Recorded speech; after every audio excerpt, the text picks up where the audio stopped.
Welcome, virtual friends, to Sophia Tell. Here's a quick question.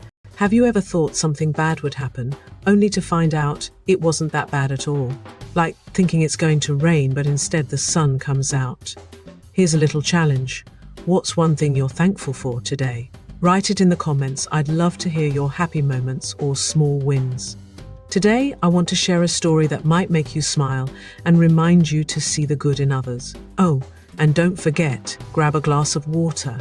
Staying hydrated is an easy way to take care of yourself. Now, let's start. Florence rushed through the farmer's market, looking for the best apples. She stopped at a few stands, picking up one apple after another. Then she saw them. "Mom, over here," she called, pointing to a big pile of shiny apples. Gemma, trying to keep up while carrying a heavy bag, smiled. "All right, Florence, how many apples do we need for your big apple pie?" Florence put her hand on her chin, pretending to think deeply. At least 7, maybe 10. You can never have too many apples, Mum. They left with a bag full of apples, and Gemma wondered if her oven and her patience could handle this much excitement. At home, Florence was already busy. Her apron was crooked, her cheeks were dusted with flour, and she looked like she was on a mission. Together, they peeled, cut, and sprinkled cinnamon until the kitchen smelled like autumn. By the time the pie was baking, only 2 apples were left in the bag. Florence held them up. "These didn't make the cut," she said with a grin. Gemma raised her eyebrow. "Are you planning to eat both of those apples, Florence? Or will you share?" she teased. Florence smirked. "Maybe," she said, and took a big bite of one apple. Gemma looked surprised. "Florence, what are you doing?" she asked. Before she could finish, Florence took a bite out of the second apple too.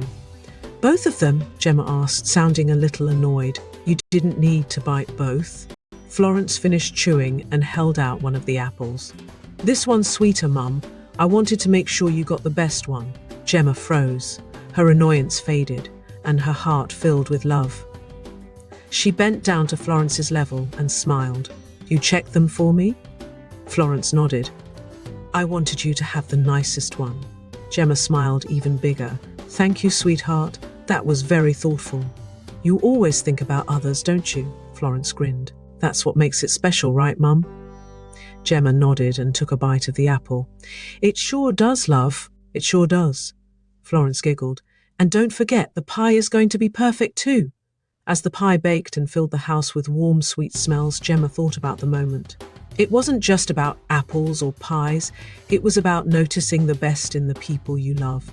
Sometimes, the smallest moments teach the sweetest lessons. Next time you feel like getting upset, remember Florence and her apples. Take a moment to pause, breathe, and look for the good in others. Say it with me. I choose to see the good in others. Say it again. I choose to see the good in others. When you give yourself a moment to pause, you might see things differently. Ask yourself, could there be another reason for this? This little question can help you think calmly and with kindness. Say it with me. I choose kindness in my life.